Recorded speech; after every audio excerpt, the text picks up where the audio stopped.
untuk miskin. Siap miskinnya gimana, Pak? Hijrah itu kan konsekuensinya apa? Orang kalau hijrah konsekuensinya apa? Dia harus kehilangan seluruh hartanya. Nabi SAW ketika pindah dari kota Mekah menuju Madinah, semua tanah properti beliau yang diwariskan oleh Bani Hashim, karena beliau termasuk Bani Hashim. Tanah beliau, rumah beliau yang ditinggalkan oleh leluhur beliau, oleh Bani Hashim, semuanya harus ditinggalkan. Para sahabat juga demikian. Ketika mereka hijrah, mereka tinggalkan itu semuanya. Kira-kira kalau kita sampai seperti itu, sanggup atau tidak, Pak? Andaikan Anda diminta untuk tinggalkan Jakarta, pindah ke IKN misalnya. Tapi belum tentu dapat ganti. Cuman kita harus meninggalkan semua harta yang kita punya. Sanggup gak kira-kira? Hah? Belum tentu ya? Belum tentu. Makanya ketika ada orang yang ngomong di depan Hudzaifah Ibnul Yaman radhiyallahu anhu, dan ini seorang tabi'in, tidak pernah ketemu Rasulullah SAW.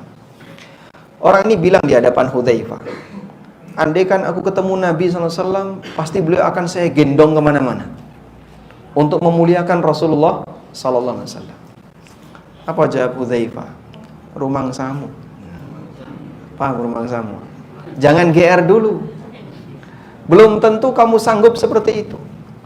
Lalu Hudzaifah menceritakan bagaimana perjuangan yang dilakukan oleh kaum muslimin ketika itu. Dikala orang mengalami kesusahan, orang mengalami ketakutan, mungkin situasinya lebih lebih mencekam dibandingkan yang dialami oleh kaum muslimin yang berada di Palestina. Jadi yang namanya nyawa sewaktu-waktu hilang itu mungkin saja terjadi. Maka mereka harus siap untuk meninggalkan seluruh hartanya, berkorban dengan jiwanya, raganya, semuanya dikorbankan demi agama Allah Ta'ala. Demikianlah yang terjadi pada diri para sahabat Rasulullah SAW. Kita mungkin tidak punya amal seperti mereka, tapi sekarang kita sedang belajar mengandaikan kira-kira kalau kita seperti mereka sanggup atau tidak. Bapak Ibu yang dimuliakan Allah Subhanahu wa taala, Allah berfirman dalam Al-Qur'an, tepatnya di surat Asy-Syura ayat 27. Anda yang bawa mushaf silakan dibuka. Surat Asy-Syura ayat 27. Silakan buka mushafnya, Pak. Di HP ada? Surat apa? Asy-Syura ayat 27. Allah berfirman, "Walau basatallahu rizqa li'ibadihi labaghaw fil ard walakin yunazzilu biqadarin ma yasha." Walau basatallahu rizqa li'ibadihi, andaikan Allah melampangkan rizki kepada para hambanya seluas-luasnya, labaghaw fil ardi, tentu mereka akan bertindak melampaui batas di muka bumi. Tentu mereka akan banyak berbuat maksiat, banyak berbuat durhaka di muka bumi. Walaki yunazzilu biqadarin ma yasha, namun Allah turunkan rizki itu kepada para hambanya biqadarin, dengan takaran ma yasha, sesuai dengan apa yang Dia kehendaki. Innahu bi'ibadihi khabirum basir, sesungguhnya Dia zat yang maha mengetahui dan maha melihat kondisi hambanya. Baik, ayat ini memberikan kita pelajaran bahwa Allah Subhanahu wa ta'ala ketika memberikan rizki kepada hambanya itu ditakar atau tidak, Pak? Ditakar atau tidak? Ditakar. Allah yang nakar. Sehingga ada yang dikasih rizki dalam jumlah banyak, ada yang dikasih rizki dalam jumlah yang lebih terbatas, dan seterusnya, sesuai dengan takaran yang diberikan oleh Allah kepada mereka. Dan Allah menyatakan, andaikan seluruh hamba itu rizkinya dilapangkan seluas-luasnya, yang terjadi hidup mereka bukannya semakin baik, tapi Allah katakan gimana? La baghaw fil ardi, mereka akan bertindak melampaui batas di muka bumi. Al-Hafidz Ibnu Katsir rahimahullah mengatakan, lau a'tahum fawqa hajatihim minar rizqi, andaikan Allah memberikan kepada mereka, para hambanya, rizki melebihi dari takaran yang Allah berikan kepadanya, melebihi dari kebutuhan mereka, lahamalahum dzalika 'alal baghyi wat tughyan min ba'dihim 'ala ba'din asyarran wa batara. Andaikan Allah memberikan kepada mereka rizki melebihi dari takaran yang telah Allah tetapkan, tentu itu akan membuat mereka bertindak melampaui batas, saling mendolimi antara satu dengan yang lain karena semangat kesombongan dan saingan dalam mendapatkan harta. Demikian nas dalam Al-Quran yang kemudian dijelaskan oleh Al-Hafidz Ibnu Katsir. Maka Allah Subhanahu wa ta'ala memberikan rizki kepada para hambanya dengan takaran tertentu, dan itu merupakan yang terbaik bagi hamba. Wa qala Qatadah, kata Qatadah Ibnu Di'amah, kana yuqal, dikatakan oleh para ulama, khairul aishi. Qatadah Ibnu Di'amah hidup di zaman siapa? Tabi'in. Beliau muridnya Anas bin Malik dan juga muridnya Ibnu Mas'ud radhiyallahu anhu. Qatadah Ibnu Di'amah salah satu ahli tafsir di kalangan tabi'in. Beliau mengatakan, kana yuqal, para ulama menyatakan, khairul aishi ma la yulhika wa la yudghik.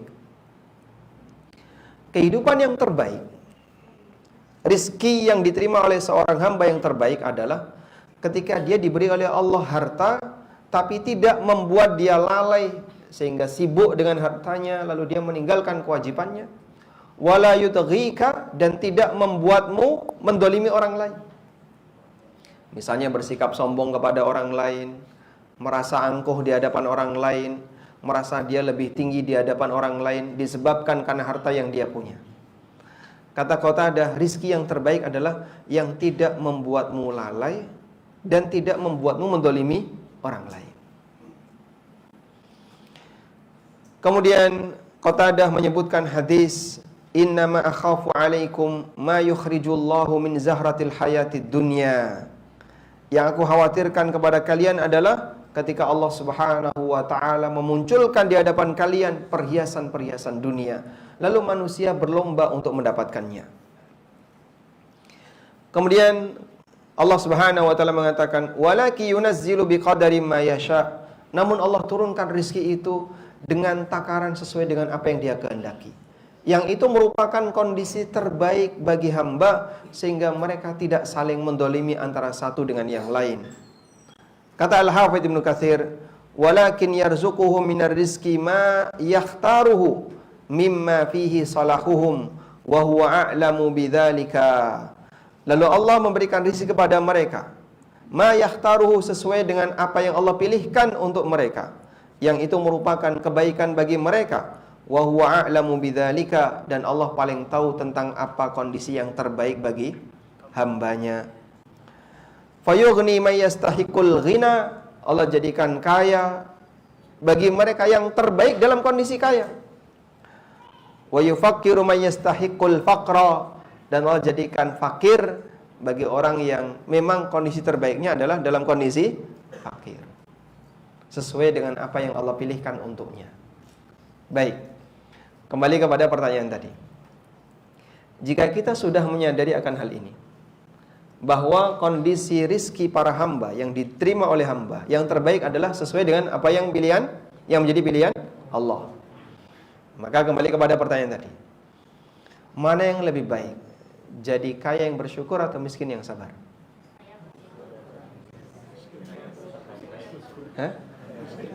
Kok jawabannya masih sama? Berarti apa yang saya sampaikan belum mengubah mindset ini ya. Jangan-jangan gagal paham nih. Saya tidak bertanya apa yang Anda inginkan. Saya bertanya mana yang lebih baik, jadi kaya yang bersyukur atau miskin yang sabar?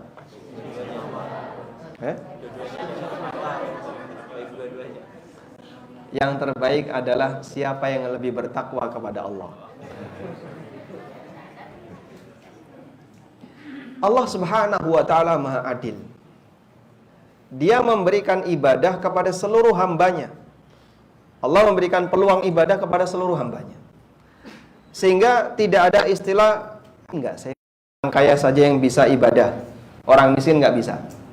Orang kaya punya tugas, Orang miskin juga punya tugas. Tugasnya orang kaya apa? Bersyukur. Ibadahnya orang kaya bersyukur. Ibadahnya orang miskin apa? Bersabar. Dia punya tugas untuk bersabar dalam posisi dia sebagai miskin. Maka baik kaya maupun miskin ini tidak bisa dijadikan ukuran terpuji maupun tercela. Karena kaya maupun miskin itu tidak terpuji secara zatnya maupun tercela secara zatnya. Jadi fisik kaya maupun fisik miskin tidak ada nilai terpuji maupun tercela. Sebab ini tidak menentukan. Yang menentukan adalah apakah dia bisa melaksanakan tugas sesuai posisinya. Kaya miskin itu di luar pilihan kita. Maka kalau Anda misalnya, Bapak pingin mana? Kaya atau kaya yang bersyukur atau miskin yang sabar? Ijma' Anda jawab, ijma' ya, sepakat, kaya yang bersyukur. Itu yang kita inginkan Pak Ustadz. Tapi realitanya, ya, wallahu alam ya, masing-masing berbeda-beda. Saya sih pinginnya kaya bersyukur Pak Ustadz. Tapi takdir berkata lain. Sehingga apa yang Anda inginkan belum tentu Anda dapatkan. Karena keinginan kita tidak bisa mengendalikan takdir. Yang lebih penting begini. Di posisi manapun Anda berada, baik Allah jadikan sebagai orang kaya atau Allah jadikan sebagai orang miskin, yang lebih penting adalah apakah Anda bisa menjalankan tugas sesuai posisi Anda. Kalau bisa, walhamdulillah, berarti Anda berhasil menghadapi ujian itu. Sebab ujian itu bentuknya ada dua. Ada ujian bentuknya berlimpahnya harta, kebaikan. Dan ada ujian bentuknya musibah yang tidak disukai oleh hamba. Wa nabluukum bisyarri wal khairi fitnah. Dan kami berikan ujian kepada kalian dengan kebaikan maupun keburukan. Dan dua-duanya fitnah. Ada satu polemik yang terjadi di kalangan para sahabat. Memperhatikan polemiknya para sahabat itu akan menambah banyak ilmu bagi kita. Polemik para sahabat sering terjadi. Ikhtilaf yang terjadi di kalangan para sahabat, lalu yang satu komentar kepada pendapat yang lain, akan menambah khazanah ilmiah bagi kita. Ada seorang sahabat, beliau Abu Darda radhiyallahu anhu, pernah menyampaikan sebuah pernyataan yang kemudian sempat viral, lalu dikasih komentar oleh sahabat yang lain. Beliau mengatakan seperti ini. Al-faqru ahabbu ilayya minal ghina, wal maradu ahabbu ilayya minas sihha. Jadi orang miskin lebih saya sukai, fakir lebih saya sukai daripada kekayaan. Wal maradu, sakit, ahabbu ilayya minas sihha, lebih saya sukai daripada sehat wal afiat. Masya Allah. Ada yang senang kayak gini, Pak? Abu Darda radhiyallahu anhu menyampaikan seperti itu. Jadi orang miskin lebih saya sukai daripada jadi orang kaya, sakit lebih saya sukai daripada sehat. Masya Allah. Kok bisa Pak beliau seperti itu? Karena begini ya, ibadah itu kan ada dua. Ada ibadah lahiriah dan ada ibadah batin. Kalau Bapak saya tanya tentang ibadah lahiriah, coba Masnya ya. Masnya lebih senang mana? Puasa atau sholat? Lebih senang sholat. Jadi kadang kita bisa menentukan pilihan ibadah lahiriah yang kita sukai. Saya itu senang sholat, saya senang zikir, saya senang ibadah ini, senang ibadah ini. Orang bisa menyatakan mana ibadah yang lebih dia sukai sesuai passion dia.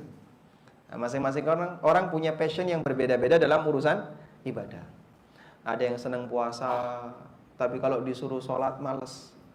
Saya ketemu orang mau puasa, tapi nggak mau sholat. Puasa dia mau. Jadi Ramadan dia puasa, tapi sholat nggak mau. Jumatan saja dia nggak mau. Sebaliknya ada orang yang rajin sholat. Saya juga ketemu orang yang rajin sholat jamaah 5 waktu, tapi kalau puasa nggak mau. Ramadan tuh ngerokok dia. Duh, Pak, kok ngerokok? Terus saya tanya ke anaknya, iya, Bapak itu kalau disuruh puasa beratnya luar biasa. Jadi Ramadan sering bolong, tapi sholat 5 waktu aktif dia. Sholat 5 waktu itu saya perhatikan hampir nggak pernah absen, kecuali kalau sakit. Tapi kalau puasa nggak mau, berat. Akhirnya kita sampaikan bahaya orang tidak berpuasa.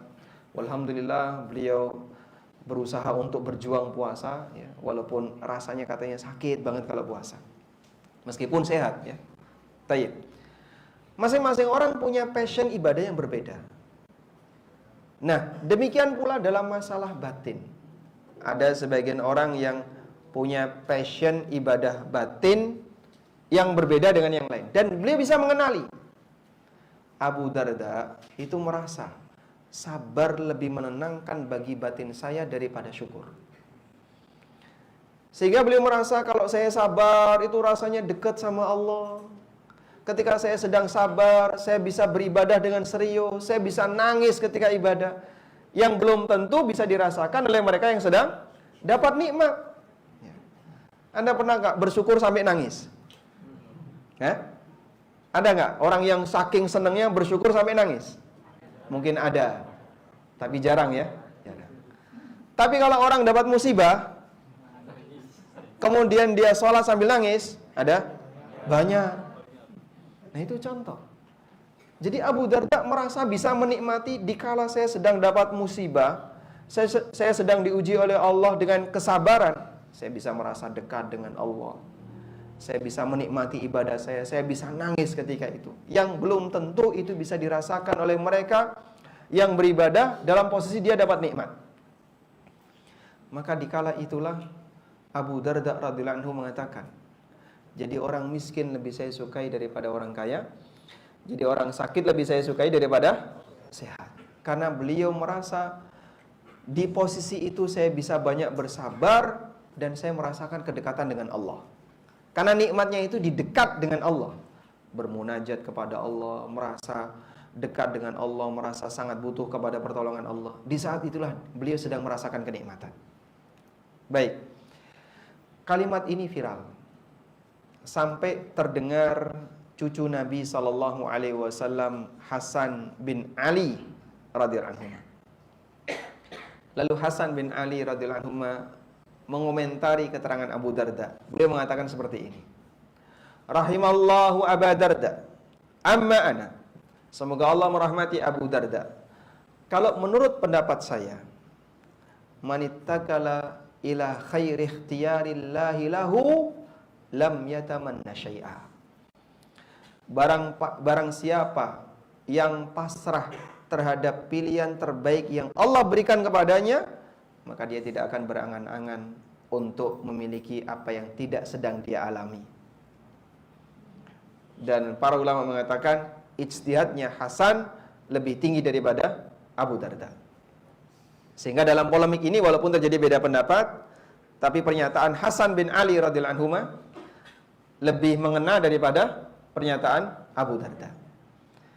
Karena masalah kaya dan miskin, Anda sehat maupun sakit, itu di luar pilihan. Sehat maupun sakit, itu di luar pilihan kita. Allah kasih takdir kepada para hambanya. Dan takdir itu kata Nabi SAW, wa nu'minu bil qadari khairihi wa syarri. Kita beriman kepada takdir, yang baik maupun yang buruk. Manusia nggak bisa milih. Andaikan takdir itu sesuai pilihan kita, rusak kehidupan dunia. Semuanya pengen kaya, kaya semua. Semuanya pengen sehat-sehat semua. Terus buat apa ada rumah sakit? Fakultas kedokteran tutup. Roda kehidupan tidak berjalan kalau semuanya kaya. Coba bayangin Pak, semua orang kaya Pak. Kira-kira gimana Pak? Hidup orang kan susah. Saya butuh tenaga ini, nggak ada yang mau. Saya butuh pembantu. Kamu mau cari pembantu dari mana? Uang semuanya kaya. Saya butuh tukang, nggak ada yang mau. Sehingga orang bangun rumah sendiri ya. Nanti repot di rumah sendiri, nggak ada yang mau bantu. Nyari supir pribadi, nemu nggak? Mau kaya semuanya. Maka Allah Subhanahu wa taala takdirkan hidup ini ada dinamika dengan cara sebagian di antara hamba dijadikan lebih kaya, sebagian dijadikan lebih miskin. Akhirnya mereka bergerak kehidupannya. Nah, itu takdir Allah Subhanahu wa taala. Manusia nggak bisa menentukan. Saya pingin di situ, Pak, tapi saya ada di sini. Yang penting begini, kamu sekarang ada di mana? Bisa nggak kau beribadah sesuai dengan posisimu? Demikianlah makna dari pernyataan sahabat Hasan bin Ali radhiyallahu anhu. Manitanya orang ila khairi ikhtiyarillahi lahu lam yatamanna syai'a. Barang siapa yang pasrah terhadap pilihan terbaik yang Allah berikan kepadanya, maka dia tidak akan berangan-angan untuk mendapatkan apa yang tidak dia miliki. Tayyib. Karena itu jamaah di belakang Allah, kembali kepada perbandingan mana yang lebih baik antara kaya bersyukur ataukah miskin yang sabar, ini nggak bisa dinilai dengan kesepadanan. Tapi yang terbaik adalah siapa yang bisa lebih bertakwa kepada Allah, itulah yang terbaik. Karena angka mulia tidak diukur dari harta. Sehingga jangan sampai kita punya pandangan orang miskin lebih mulia daripada kaya. Keliru ya. Oh, yang miskin itu lebih mulia, Pak. Keliru. Secara agama yang miskin lebih mulia. Loh, kata siapa? Memang kalau status sosial orang kaya di dunia lebih mulia. Standar manusia. Sekarang kalau kita bicara secara agama, orang kaya atau orang miskin yang lebih mulia? Sama saja. Yang lebih penting adalah mana yang bisa lebih bertakwa. Kalau yang kaya bisa lebih bertakwa, dia lebih baik. Kalau miskin dia lebih bisa bertakwa, dia lebih baik. Pak, insya Allah saya bisa lebih bertakwa dengan kaya. Siapa yang jamin? Siapa yang jamin? Nggak ada. Allah sebutkan di surat At-Taubah.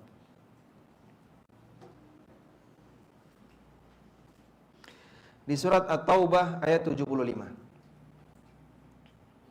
Pernyataan orang munafik yang dia merasa dengan banyaknya harta mereka akan bisa lebih bertakwa kepada Allah. Allah berfirman, "Wa minhum man", di antara orang munafik itu ada yang menyatakan, "Ahadallah", berjanji di hadapan Allah, "La in atana min fadlihi lanasaddaqanna wa lanakunanna minas salihin." Kalau Allah berikan kekayaan untuk kita, maka kita akan rajin sedekah dan kita akan jadi orang soleh. Ini pernyataan siapa? Orang munafik. Anda itu buka surat At-Taubah ayat 75. Falamma atahum min fadlihi bakhilu bihi.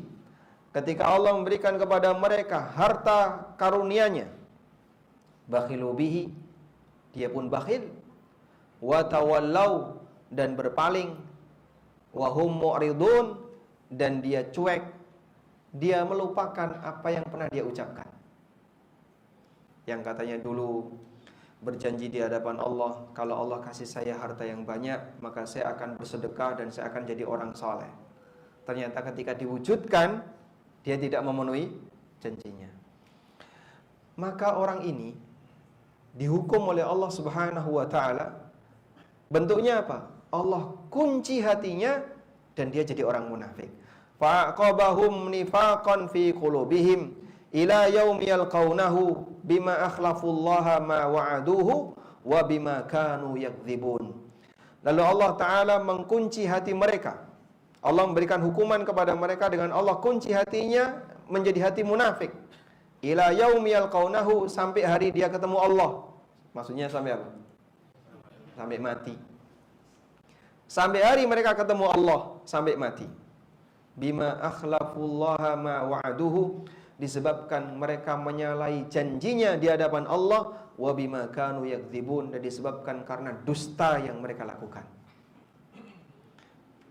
Maksudnya gimana, Pak? Terkadang orang itu saking rajinnya berdusta kepada sesama manusia sampai dia berani berdusta kepada Allah. Sehingga ketika dia berdusta di antara sama manusia, dia merasa ringan. Merasa ringan, saking rajinnya sampai dia berani berdusta kepada Allah. Kalau berdusta kepada sama manusia, ini ciri munafik kecil. Nabi SAW menyebutkan tanda munafik ada berapa? Ayatul munafik salah. Dalam riwayat yang lain arba'ah. Tanda orang munafik ada 3. Dalam riwayat yang lain ada 4. Salah satunya wa idza wa'ada akhlafa. Kalau berjanji sukanya mengingkari, tidak memenuhi janjinya. Baik. Berdusta antar sama manusia, ngomong bohong, kalau berjanji mengingkari, itu munafik kecil. Munafik, nifak kecil. Nah, ketika orang terbiasa dengan nifak kecil, bisa makin parah, akhirnya dia berdusta atas nama Allah, berdusta kepada Allah, jadilah munafik besar. Dan kalau sudah munafik besar, keluar dari Islam. Allah menyebutkan fenomena ini pernah terjadi di zaman Nabi SAW. Ada orang yang seperti itu. Dia berdusta kepada Allah, berjanji kalau nanti jadi kaya akan bersedekah, jadi orang saleh. Begitu diwujudkan oleh Allah, dia ingkar. Fa'aqabahum nifaqan fi qulubihim. Maka Allah hukum mereka dengan Allah kunci hatinya jadi munafik.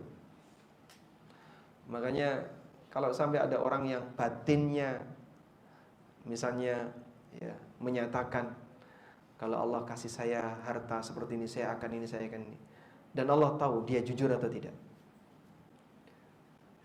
mohon untuk diwaspadai. Bisa jadi ketika Allah wujudkan, kok dia meleset, bahaya. Allah bisa kunci hatinya dan Allah jadikan hatinya sebagai orang munafik.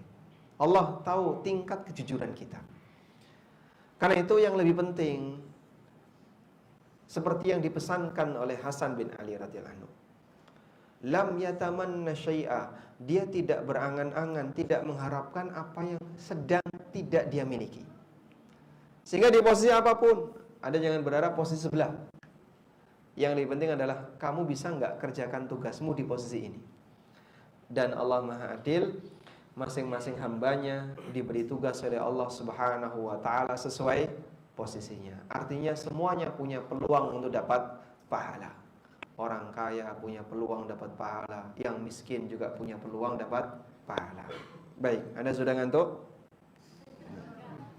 Ya, diceritani ngantuk. Ditongengi merem. Ada sebuah hadis, tapi hadis ini dinilai oleh sebagian ulama dhaif jiddan. Cuman dikutip oleh Al-Hafidz Ibnu Katsir. Kita ambil pelajarannya, makanya Al-Hafidz Ibnu Katsir tidak mengatakan Nabi bersabda sallallahu alaihi wasallam. Tapi beliau mengatakan kama jaa fil haditsil marwi. Sebagaimana disebutkan dalam hadis yang diriwayatkan. Dengan menggunakan ungkapan pasif. Bukan Nabi sallallahu alaihi wasallam bersabda. Hadis itu menyebutkan, Anda ambil pelajarannya. Inna min ibadi laman la yuslihuhu illal ghina. Ada di antara hambaku, dia tidak cocok kecuali kalau dijadikan orang kaya. Walau afqartuhu la afsadat alaihi dina. Andaikan aku takdirkan dia jadi miskin, maka akan merusak agamanya. Wa inna min ibadi, dan ada di antara hambaku, laman la yuslihu illal faqr. Ada di antara hambaku di mana dia tidak cocok kecuali jadi orang miskin, kecuali kefakiran. Walau agnaituhu, andaikan aku memberikan kekayaan kepadanya, la afsadat alaihi dinu, maka kekayaan itu akan merusak agamanya. La afsadat alaihi dina, kekayaan itu akan merusak agamanya. Baik. Dan secara makna, para ulama menyebutkan bahwasanya hadis ini walaupun statusnya dhaif jiddan, tapi secara makna sejalan dengan ayat yang tadi kita baca. Allah menakar rizki untuk para hambanya sesuai yang dia kehendaki, dan itu paling tepat, paling cocok untuk kehidupan hamba. Karena itu jamaah yang dimuliakan Allah, pada ayat yang tadi kita baca di surat Asy-Syura ayat 27. Di surat Asy-Syura ayat 27. Di ayat 28 Allah berfirman tentang apa? Coba lihat di mushafnya. Di Al-Qur'an Allah berfirman tentang apa? Tentang ayat 27 tadi ya. Ayat 28 tentang apa, Pak? Tentang hujan, betul sekali. Dapat hadiah enggak? Tadi yang jawab siapa?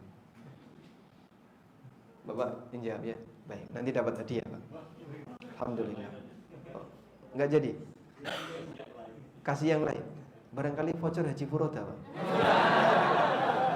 Barangkali ya, saya nggak tahu. Baik, saya lanjutkan. Di lanjutan ayat Allah Ta'ala mengatakan, wa huwallazi yunazzilul ghaitha min ba'di ma qanatu wa yanshuru rahmatan.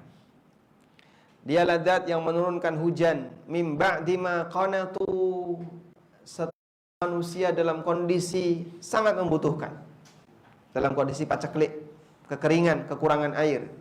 Wa yansyuru rahmatahu, dan Allah menyebarkan rahmatnya. Wa huwal waliyul hamid, dan dia zat yang al-waliyul hamid. Baik, perhatikan Allah menjelaskan tentang hujan. Setelah Allah menyebutkan tentang rizki, Allah jelaskan tentang hujan. Hujan itu gambaran bagaimana cara Allah memberikan rizki kepada para hambanya. Allah menurunkan hujan serintik demi serintik, setahap demi setahap.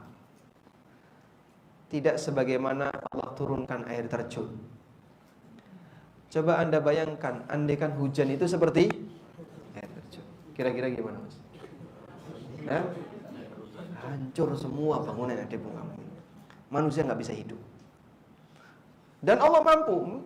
Allah tuangkan air itu sebanyak-banyaknya jadi satu. Misalnya ya, hujan satu musim. Kalau di negara kita biasanya satu musim berapa lama? 5 bulan. Ada? Anggaplah misalnya 5 bulan. Musim hujan 5 bulan, Pak. Misalnya antara, sekarang udah masuk belum? Desember ya. Desember, Januari, Februari, April, Januari, Februari, Maret, April. Misalnya sampai April, ya. Andaikan hujan dalam waktu 4 bulan atau 5 bulan tadi, Allah kumpulkan sehari. Sudah? Sehingga tidak diturunkan setahap demi setahap. Tidak diturunkan bertahap, tapi diturunkan sekali waktu. Kira-kira gimana? Akan banyak bangunan yang hancur. Maka seperti itulah ilustrasi rizki.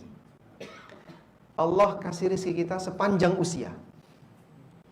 Usia kita berapa? Wallahu a'lam.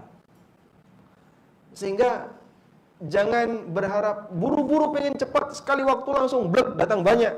Itu bahaya. Yang ini disebut oleh Nabi SAW dengan penyakit istibta'. Apa itu? Ingin cepat sukses sebelum waktunya. Sehingga belum waktunya untuk memiliki sesuatu, dikejar. Akhirnya yang rusak apanya? Agamanya. Dia melanggar. Alhamdulillah, masuk Isya ya. Dia melanggar norma agama. Seperti apa contoh istibta' yang melanggar norma agama? Kita sholat dulu atau dengerin adhannya? Adhan, terus lanjut ya. Baik, kita akan dengarkan adhan Isya terlebih dahulu. Wassallallahu ala nabiyyina Muhammadin wa ala alihi wa sahbihi wasallam.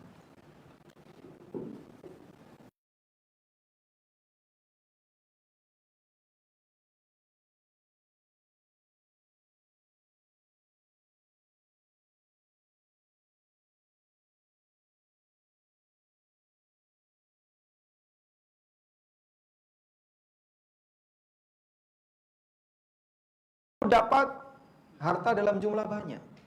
Dulu hartanya atau penghasilannya terbatas, hanya menghasilkan sawah, Pak. Dia hanya bisa menghasilkan sawah, hanya berpangku pada penghasilan sawah. Tayyib. Wa in abta'a anha, meskipun bisa jadi rezeki itu datangnya terlambat. Fala tastabtiu anha. Oleh karena itu janganlah kamu punya penyakit istibta'. Ingin cepat sukses sebelum waktunya. Sehingga dia memaksakan diri. Contohnya gimana sih Pak? Contoh real istibta' itu. Belum waktunya punya rumah KPR riba. Contoh real nggak ini? Ya? Belum waktunya punya mobil, kejar pakai apa? Leasing. Belum waktunya dikejar. Tapi pakai cara nggak normal. Orang kerja pakai sogok, itu bisa jadi masuk dalam kategori ini. Kamu belum saatnya untuk diterima di situ. Tapi terus nanti kalau saya nggak kerja gimana? Ya kan masih banyak pilihan pekerjaan yang lain. Bukan itu satu-satunya. Nggak, kalau saya pinginnya itu, ya itu beda lagi. Sehingga dia bekerja berdasarkan hawa nafsu. Maka pilihannya apa? Hanya tinggal satu, sogok dia, bayar. Belum waktunya misalnya lolos tender. Biar bisa lolos gimana? Sogok, bagi hasil dengan orang dalam, dan seterusnya. Praktek seperti ini terjadi. Di saat itulah kemudian seseorang melakukan yang disebut dengan istibto'. Kalau sudah istibto', bisa dipastikan melanggar aturan, menempuh jalan yang haram. Yang penting bisa kejar target. Bahkan sampai banyak orang yang saling memotivasi, hari gini nggak KPR, kapan kamu punya rumah? Antara gaji kamu dengan kenaikan harga tanah, lebih cepat mana? Dia ngumpulin tabungan dari gaji, dengan kenaikan harga tanah, cepat mana, Pak? Lebih cepat harga tanah. Maka dia merasa kayaknya nggak mungkin saya bisa ngejar. Akhirnya terpaksa harus seperti itu. Itulah penyakit istibto'. Lalu Nabi SAW ngasih nasihat di bagian akhir dari hadis. Khudhu ma hulla wada'u ma hurrim. Prinsipnya, ambil yang halal, tinggalkan yang haram, selamat kamu. Karena Allah ngasih rizki kepada hambanya sepanjang usianya, dan kau nggak tahu sampai kapan usiamu itu. Maka bersabarlah ketika memang belum saatnya. Baik.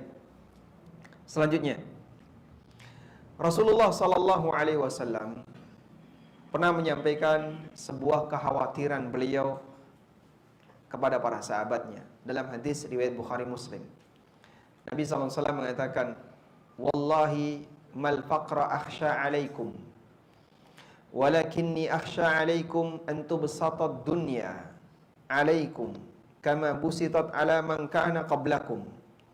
Demi Allah, bukanlah kefakiran yang aku takutkan menimpa kalian, namun yang aku takutkan adalah ketika dibentangkan dunia di hadapan kalian.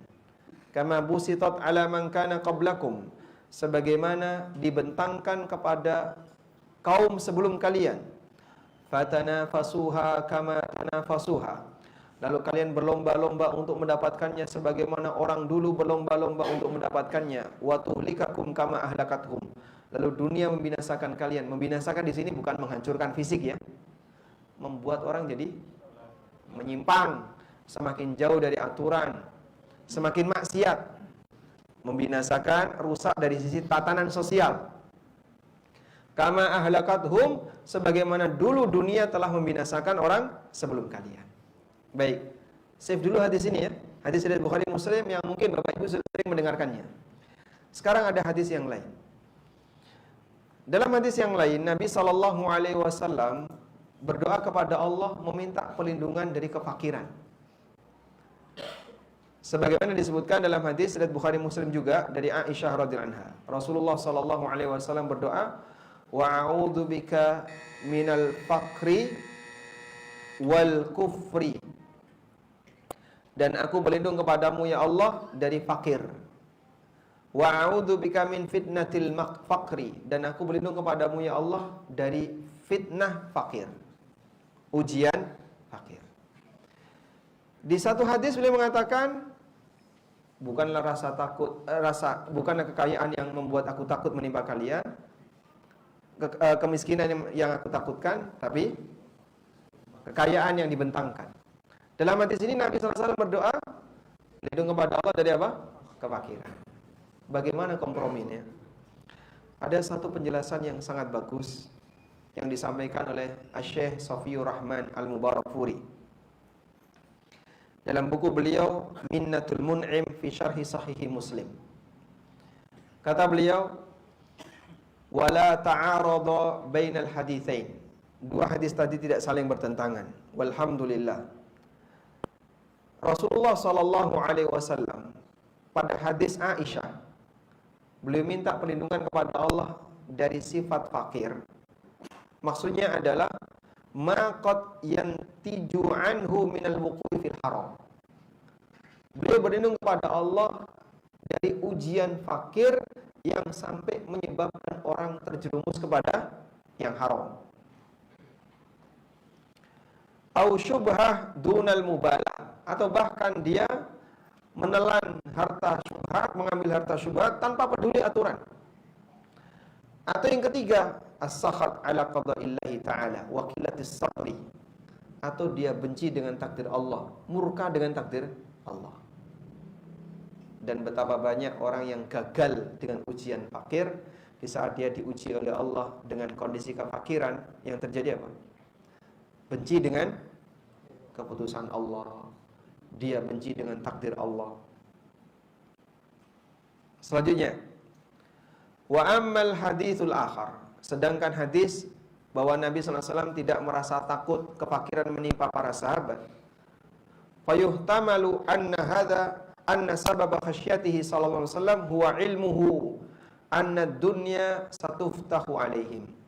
Ini dipahami bahwa Rasulullah sallallahu alaihi wasallam takut karena beliau tahu besok dunia itu akan dibentangkan kepada umatnya. Wa yahsulu lahumul ghina bil mal. Lalu mereka mendapatkan kekayaan harta. Namun justru ketika itu menyebabkan mereka saling bermusuhan. Justru ketika itu menyebabkan mereka saling bermusuhan. Jadi beliau seperti memberikan pesan. Sekarang kalian dalam kondisi fakir. Di masa perjuangan ketika Nabi SAW masih hidup, hidupnya para sahabat itu serba terbatas. Negara-negara kafir yang kaya belum ditaklukkan. Itu di masa Rasulullah SAW. Hidupnya para sahabat masih terbatas. Sekarang kalian dalam kondisi miskin, bisa bersatu. Nanti dunia akan dibentangkan. Lalu kalian akan berebut. Sehingga membuat kalian saling bermusuhan. Itulah yang beliau khawatirkan. Sehingga ini salah satu di antara a'lamun nubuwah, bukti kenabian beliau, bahwa nanti manusia akan dibentangkan dunia untuknya, dan Nabi SAW takut mereka akan bermusuhan. Lalu kata beliau, wa fi khasyatin Nabi sallallahu alaihi wasallam ala ummatihi minal ghina dunal faqri isyaratun ila anna madaratal faqri duna madaratil ghina. Ketakutan Nabi sallallahu alaihi wasallam, kekayaan yang menimpa umatnya, ini memberikan isyarat bahwa bahaya orang kaya itu lebih besar daripada potensi bahaya. Saya ulang, potensi bahaya kekayaan itu lebih besar daripada potensi bahaya kemiskinan. Kemudian kesimpulannya, kenapa kok potensi bahaya kemiskinan itu lebih kecil? Karena potensi bahaya kemiskinan itu sifatnya hanya duniawi. Tapi potensi bahaya kekayaan sampai ngerusak agama. Contohnya gimana, Pak? Penyakit yang terjadi karena orang itu miskin. Biasanya apa? Maling, ya. Terus apa lagi? Murtad? Mungkin murtad, ya. Murtad bisa jadi. Tapi ketika orang itu kaya, kira-kira terjadi apa? Dia ngatur agama, sehingga nyogok orang untuk memberikan fatwa yang menyalahi aturan, sampai bisa merusak agama. Itu yang dijelaskan oleh Syekh Safiur Rahman Al-Mubarakfuri. Jadi potensi bahaya kekayaan bisa lebih besar daripada potensi bahaya kemiskinan. Orang kalau miskin umumnya ada potensi bahaya, misalnya ngambil harta orang lain atau melakukan transaksi yang haram, transaksi riba. Tapi kalau potensi bahaya kekayaan bisa sampai nyogok orang untuk melakukan fatwa yang mengeluarkan fatwa yang salah. Dan itu pernah terjadi di kalangan orang Yahudi. Sehingga sampai pendeta-pendeta mereka disogok untuk menyembunyikan identitas Nabi Muhammad SAW. Dan kita bisa lihat contoh di zaman sekarang, ya. Banyak beberapa tokoh agama yang dia menyeleweng disebabkan karena urusan harta. Sebab ada yang bayari. Selama dia masih loyal dengan yang bayari, dia akan menyampaikan fatwa nuruti yang bayari. Dan itu banyak kita jumpai. Wallahu ta'ala alam. Taib, mungkin demikian yang bisa kita sampaikan sebagai pengantar. Dan kita mohon kepada Allah Subhanahu wa taala agar Allah memberikan kita kekuatan untuk istiqamah dalam posisi apapun kita berada. Baik Allah jadikan kita sebagai hambanya yang berkecukupan, maupun hambanya yang dalam kondisi kekurangan. Wa sallallahu ala nabiyyina Muhammadin wa ala alihi wa sahbihi wasallam. Selanjutnya kita kembalikan ke takmir. Ini jamaah mau dibubarkan atau? Hah? Baik, kita kasih kesempatan bagi Bapak Ibu yang ingin menyampaikan sesuatu, kami persilahkan. Mikrofon itu bisa nggak, Mas? Mikrofon. Ini aktif nggak? Aktif. Silakan. Assalamualaikum warahmatullahi wabarakatuh. Waalaikumsalam warahmatullahi wabarakatuh. Ada sedikit yang saya mau tanyakan atau konfirmasi. Yang pertama mengenai bahwa orang miskin itu masuknya ke surga lebih cepat 500 tahun. Nah. Kemudian ada juga tuh saya membaca mengenai doa Nabi yang minta miskin. Itu yang minta miskin kemudian dimatikan juga dengan ini sampai di akhirat bersama orang miskin. Nah. Dua itu aja, Ustaz. Masya Allah. Baik, barakallahu fikum. Nabi SAW pernah berdoa kepada Allah agar dihidupkan dalam kondisi miskin. Beliau berdoa, Allahumma ahyini miskinan wa amitni miskinan wahsyurni ma'a zumratil masakin. Ya Allah, hidupkan aku dalam kondisi miskin, wafatkan aku dalam kondisi miskin, dan kumpulkan aku bersama rombongan orang-orang miskin. Pernah berdoa seperti itu? Belum pernah? Belum pernah. Kalau berdoa seperti itu berani nggak? Ini doa Nabi SAW. Masnya berani nggak? Minta miskin. Kok gemeteran kamu? Cukup. Minta cukup. Insya Allah. Baik, cukup beli rumah. Cukup untuk beli villa. Allahumma ahyini miskinan wa amitni miskinan wahsyurni ma'a zumratil masakin. Doa ini sahih. Namun makna miskin di situ artinya bukan miskin dalam arti enggak punya harta. Tapi yang dimaksud miskin di situ adalah tawadhu. Yang dimaksud miskin dalam doa ini adalah tawadhu. Allahumma ahyini miskinan. Ya Allah, hidupkanlah aku sebagai hamba yang tawadhu. Wa amitni miskinan.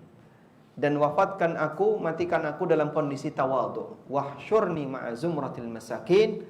Dan kumpulkan aku bersama rombongan orang-orang yang tawadhu.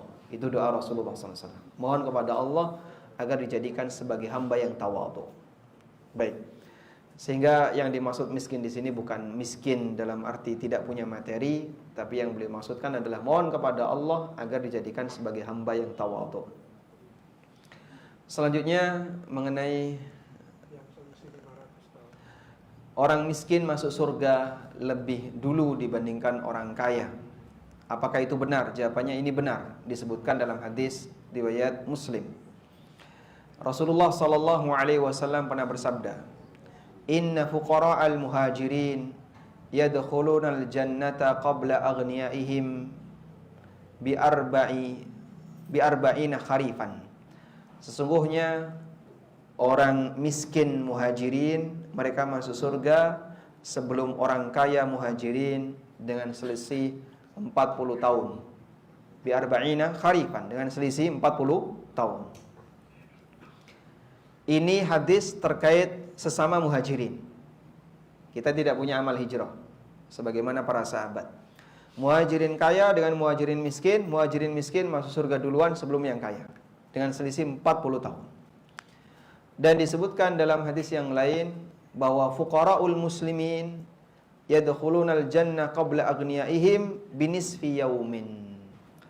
Orang miskinnya kaum muslimin mereka masuk surga duluan sebelum orang kaya dengan selisih setengah hari.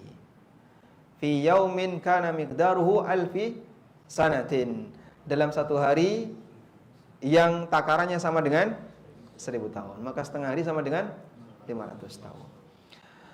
Nah, dijelaskan oleh Al-Qurtubi, komprominya adalah kalau sesama muhajirin selisihnya 40 tahun. Kalau selain muhajirin selisihnya 500 tahun. Kenapa bisa lebih lama? Karena mereka menjalani hisab yang lebih panjang.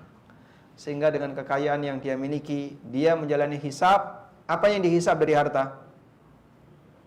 Masuk dan keluar. Min aina iktasaba wa fima anfaqa. Dari mana dia dapat harta itu dan untuk apa dia gunakan harta itu. Masuk dan keluar dihisab. Karena 2 kali hisab, maka dia menjalani hisab yang lebih panjang. Wallahu a'lam. Baik. Selanjutnya, mikrofon ada di mana?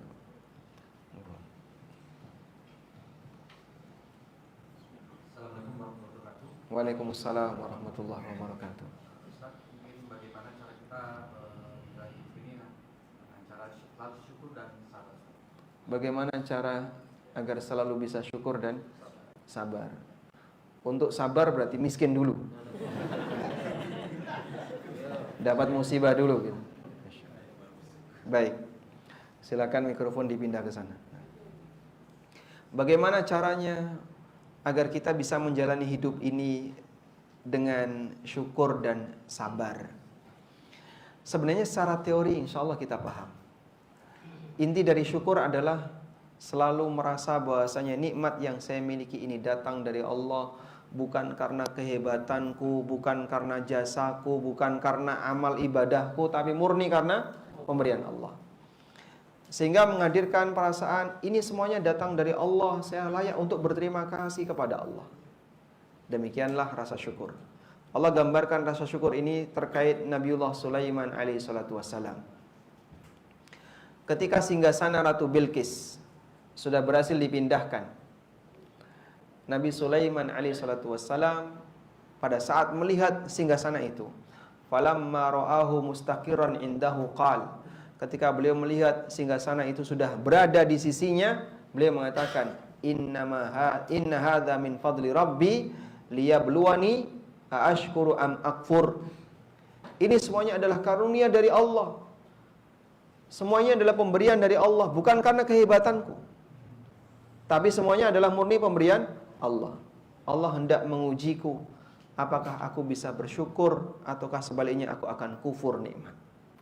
Sehingga kata kunci syukur adalah menyandarkan nikmat itu, ini semuanya karena Allah. Sebaliknya kufur nikmat, Anda bandingkan dengan Qarun. Qarun ketika dia pamer kekayaan, dia mengatakan, innama utituhu ala ilmin indi. Aku diberi ini semuanya karena aku adalah orang yang berilmu. Aku punya harta ini karena aku orang yang berilmu. Ya, saya sukses ini karena saya itu rajin, Mas. Karena saya pintar pemasaran, karena saya ngerti manajemen, karena saya.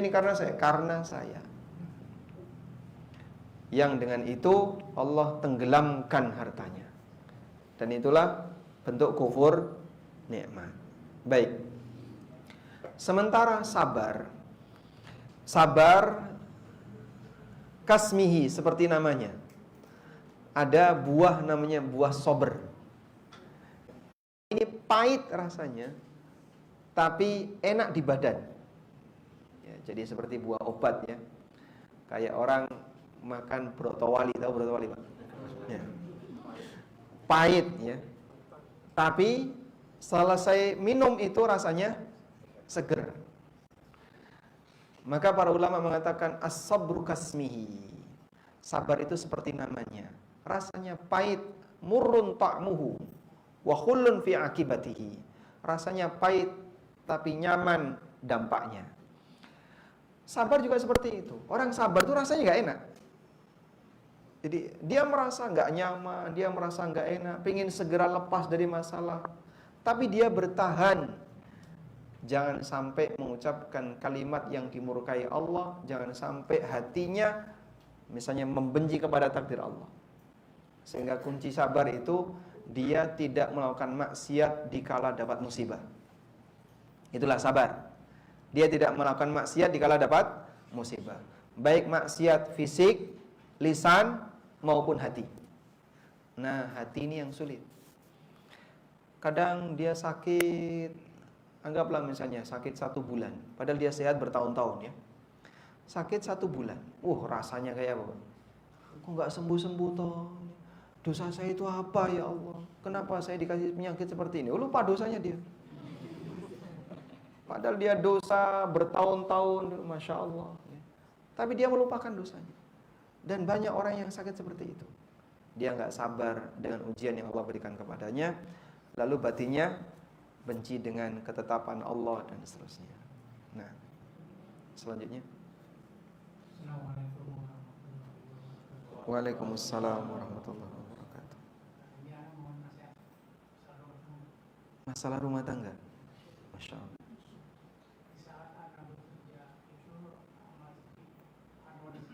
Di saat bukan, nggak ada masalah. Alhamdulillah.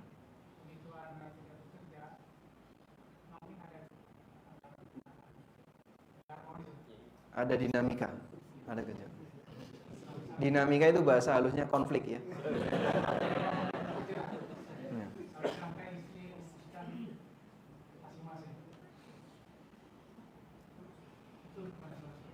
Solusinya bisa rujuk kembali nggak?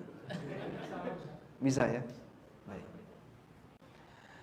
Ya, memang terkadang ketika suami istri misalnya pendapatannya masih lancar ya, mereka bisa hidup dalam kondisi nyaman, bahagia, tidak ada konflik. Ketika diuji oleh Allah dengan kekurangan, yang pertama kali nggak kuat siapa? Coba kita tanya ke belakang. Yang pertama kali nggak kuat yang mana? Istri. Itu pengakuan ya. Baik. Karena tingkat sabarnya, kekuatan sabar laki dan perempuan itu beda. Lelaki umumnya lebih penyabar dibandingkan wanita. Meskipun tidak semuanya, saya bicara umumnya. Saya menjumpai ada keluarga yang istrinya lebih penyabar daripada suaminya. Sampai istrinya itu komentar, kok jadi aku toh yang sabar. Suamiku nggak sabar. Berarti ini mentalnya lelaki ini di bawah mentalnya perempuan. Tayyib. Kita nggak bisa memberikan solusi selain mengubah karakter istri dengan memberikan nasihat agar dia bersabar dan seterusnya.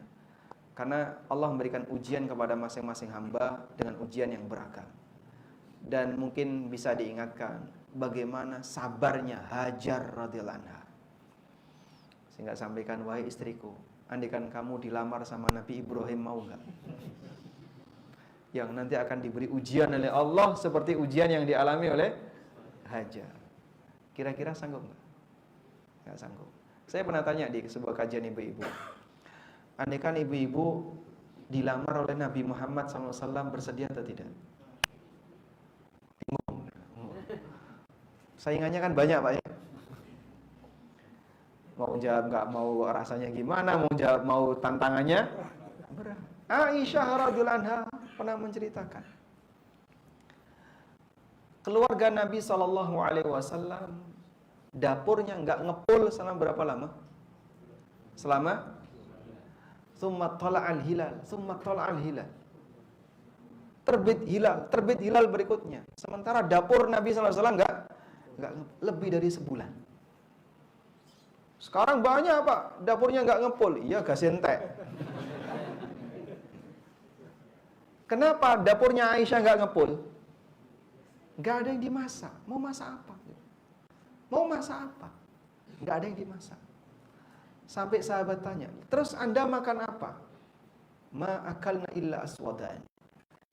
Kami tidak makan illa aswadain, kecuali dua benda hitam. Maksudnya kurma sama air putih. Kurma, air putih, kurma, air putih. Itu orang yang iktikaf di Masjidil Haram aja nggak betah itu. Iya, mereka itu buka puasa kurma sama zam-zam. Itu nggak kuat. Hanya selama 10 hari, nggak sampai 10 hari. Itu udah nggak kuat. Pengen cari makan yang lain, kan kita kayak gitu ya. Anda makan tapi satu menu selama 1 bulan, kira-kira kuat? Satu menu 1 bulan. Ya? Gimana Pak? Bosen. Padahal itu mungkin ya, misalnya lodeh tiap hari Pak. Kan masih ada rasanya ini ya. Kalau kurma kan cuma manis doang ya. Manis sama air, sudah. Rasulullah SAW bersama keluarga beliau bertahan seperti itu selama lebih dari 1 bulan. Mana ada wanita zaman sekarang yang sanggup? Maka tingkat kesabaran manusia di zaman sekarang ya memang jauh lebih rendah dibandingkan orang dulu. Sehingga salah satu di antara nasihat yang bisa kita sampaikan adalah, coba bayangin kalau kamu hidup di zaman sahabat, mungkin lebih milih jadi istrinya orang Yahudi. Oh, Yahudi kan hidupnya bergelimang, kaya, daripada jadi istrinya para sahabat yang hidupnya serba terbatas. Ada banyak peristiwa di mana para sahabat hidupnya serba terbatas. Sampai ketika suruh nyari mahar aja nggak nemu kan? Sehingga maharnya apa? Diajarkan Al-Quran. Cincin besi aja nggak nemu. Oleh karena itu mereka lebih tahan lapar daripada kita.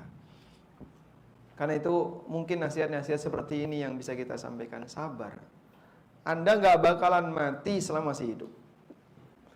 Sehingga ketika Anda berdua tetap bertahan dalam bahtera keluarga dengan bersabar, mungkin ada keterbatasan yang dimiliki oleh sang suami, yakin Allah pasti akan kasih rizki. Sepanjang orang ini hidup pasti akan ada rizkinya.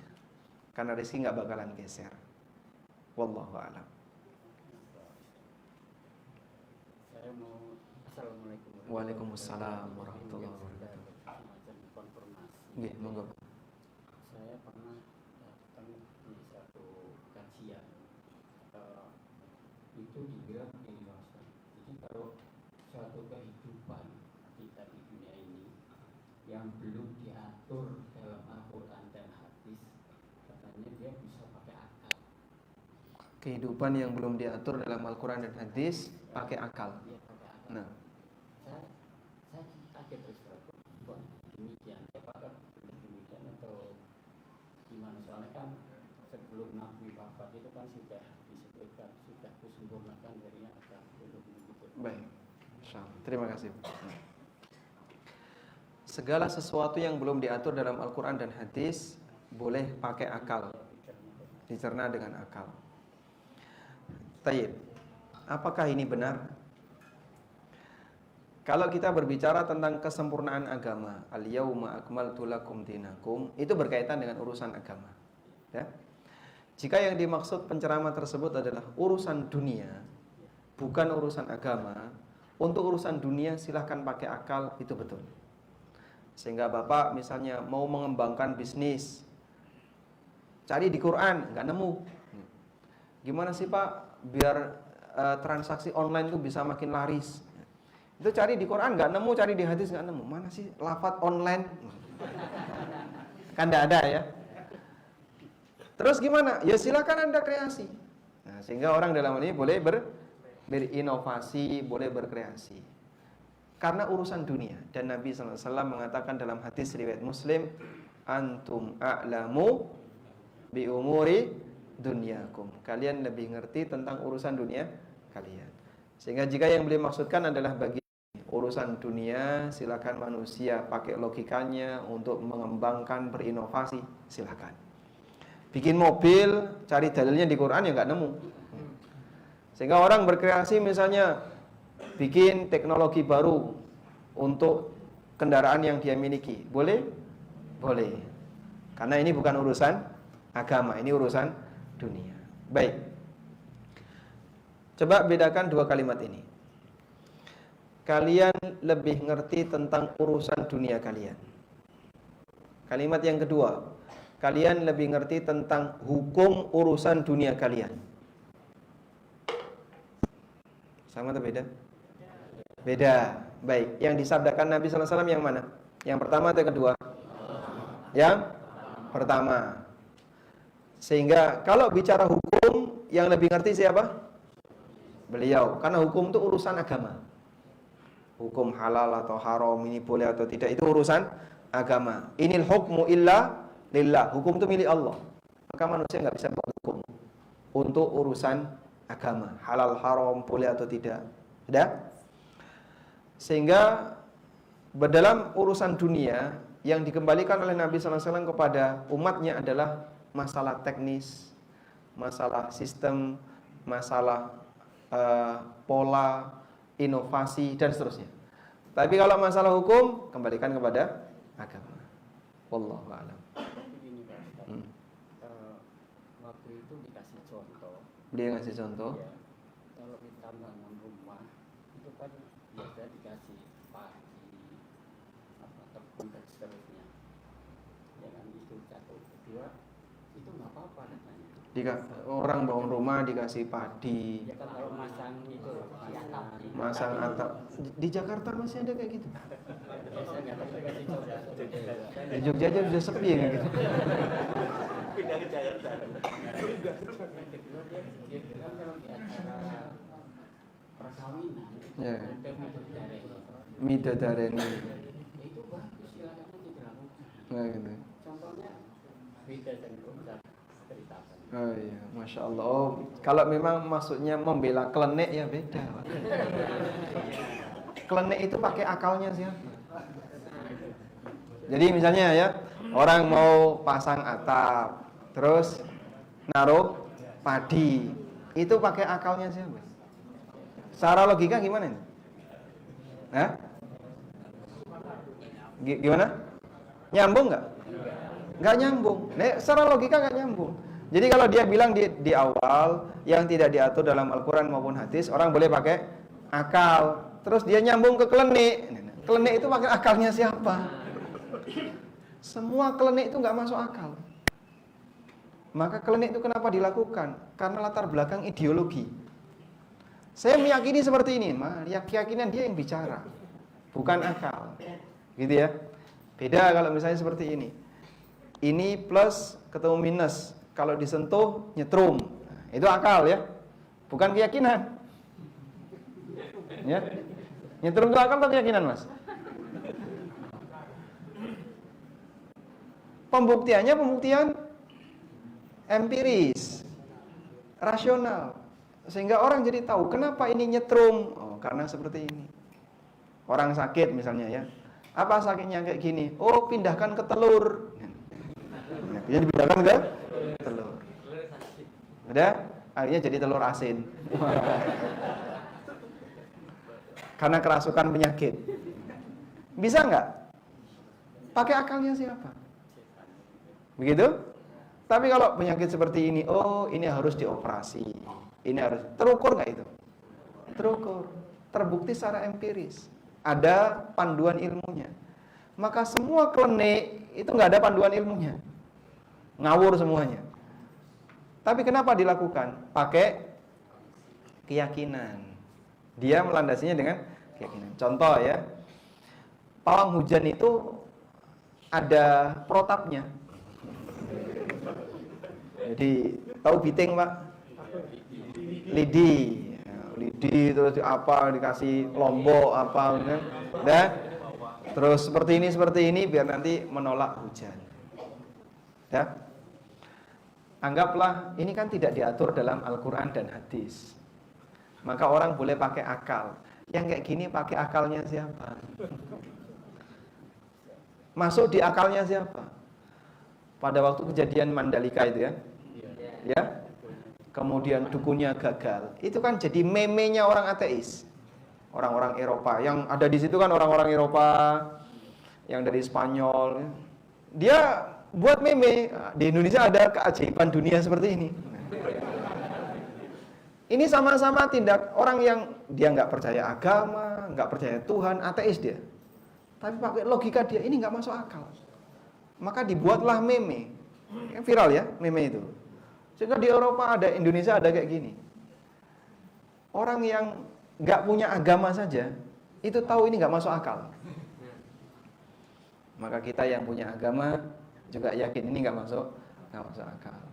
Ya, mungkin kontradiktif antara yang boleh sampaikan dengan contoh yang boleh disebutkan. Jadi lucu nanti jadi. Baik. Terakhir Pak, monggo silakan. Kita sampai jam berapa?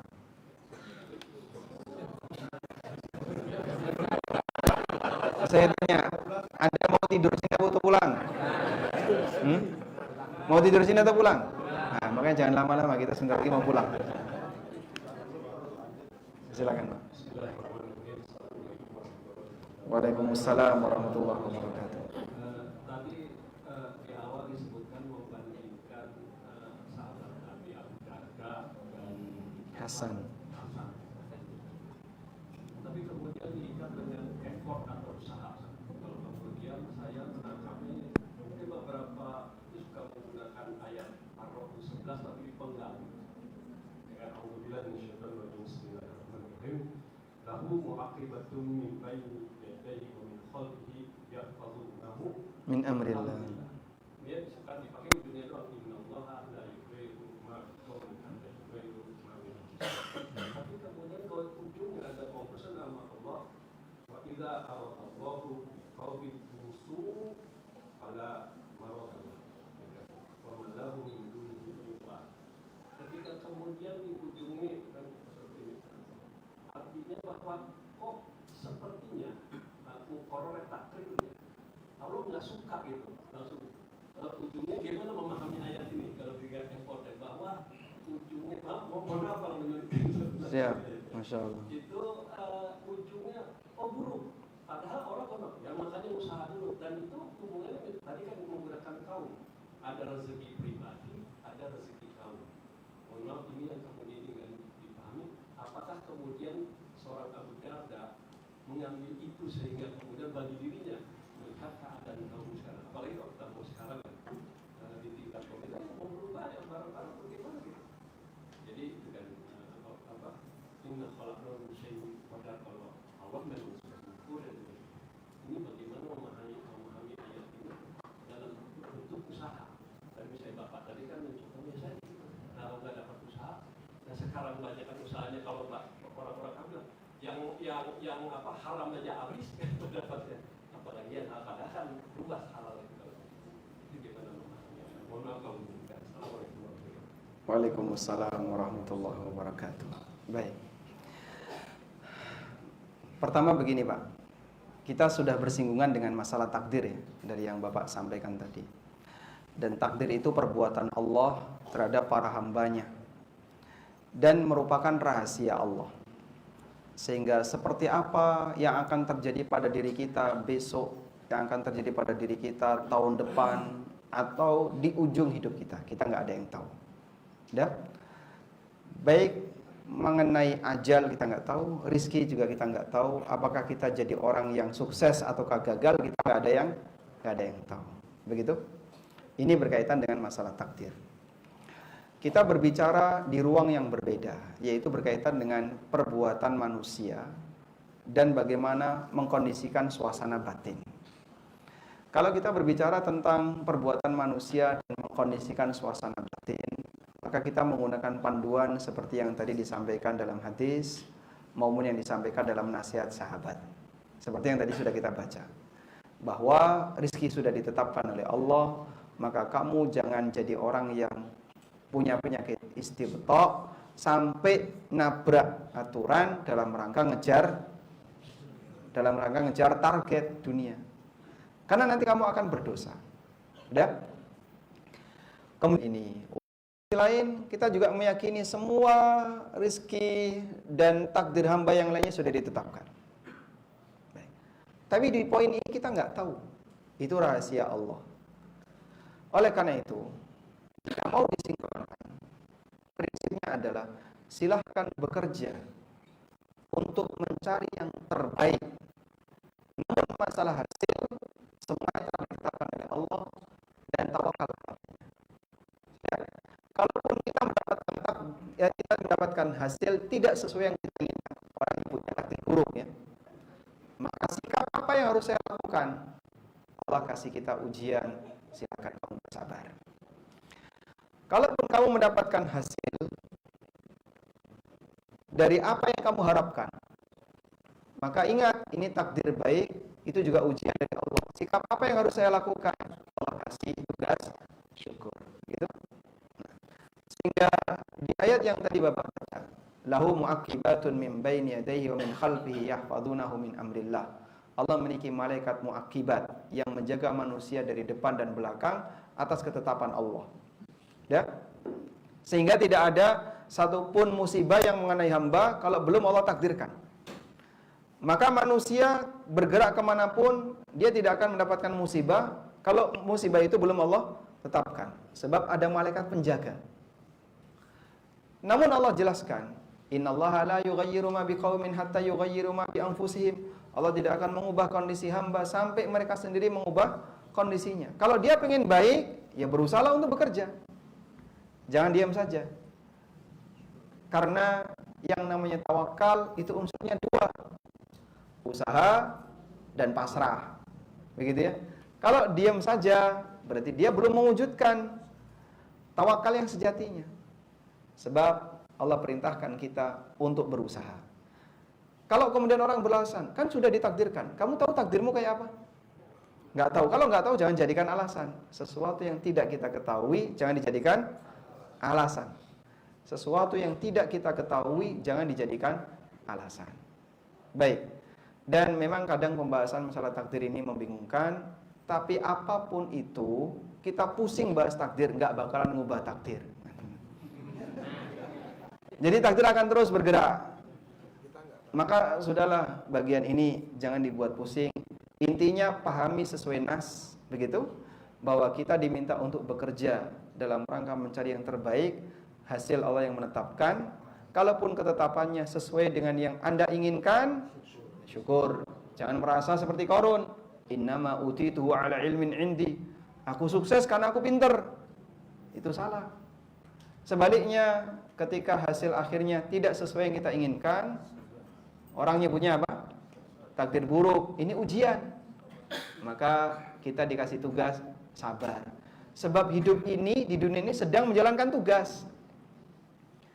Karena kehidupan yang isinya balasan cuma di akhirat. Di saat itulah apa yang kita kerjakan di sini akan dibalas oleh Allah Subhanahu wa taala. Insyaallah bisa memahamkan Bapak? Alhamdulillah. Baik, walhamdulillahirabbil alamin. Ini ada, coba Mas didekatkan. Yang bertanya Bapak ASN bukan Pak? Bukan, atau Bapak pengusaha? Baik, dapat buku ada orang utang. Utangnya sudah lunas belum? Oh, enggak punya utang. Alhamdulillah. Nanti ini untuk nagih hutang. Bapak apa? ASN? Oh, bukan. Dapat buku ini Pasar Muslim dan Dunia Makelar. Bapak kalau ingin memahami mazhab, saya kasih hadiah fikih bermadzhab. Baik. Ada lagi Mas? Yang online? Fikih jual beli riba. Tadi penanya tadi apa usahanya? Nggak ada usaha. Online? Main online nggak? Nah ini halal haram bisnis online. Ada lagi tadi? Oh Bapak, Masya Allah, ilmu waris. Masya Allah. Solusinya warisan. Hah?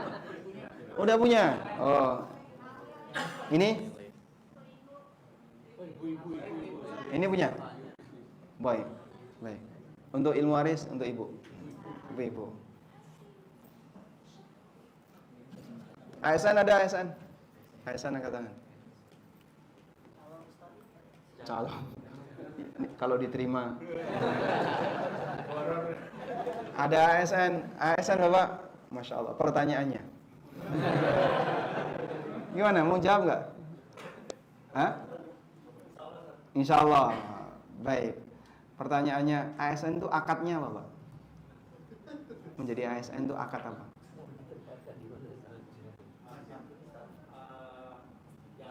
Jual beli jasa. Barakallahu fikum, dapat hadiah. Nah, alhamdulillah.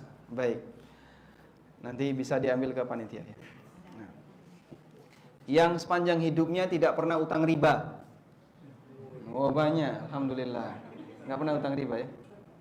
Di antara yang tidak pernah utang riba, yang tidak pernah utang. Nggak pernah utang. Nggak pernah utang. 2. Langsung dapat hadiah. Masya Allah. Dikasih malah yang utang Ustaz. Hah? Yang dikasih malah yang utang kalau Biar istiqomah nggak utang. Hadiah utama. Hadiah utama. Pertanyaannya. Buku tafsir salat ya. sebutkan dalil boleh? Hah? Berat. Ibu-ibu. Oh, ibu-ibu mau hadiah ini ya. Udah gini aja. Hadiah utama kita kasihkan ke ibu-ibu yang paling banyak anaknya. Masih pertanyaan susah. Hah? Berapa? Tanya anak kok googling gimana ini?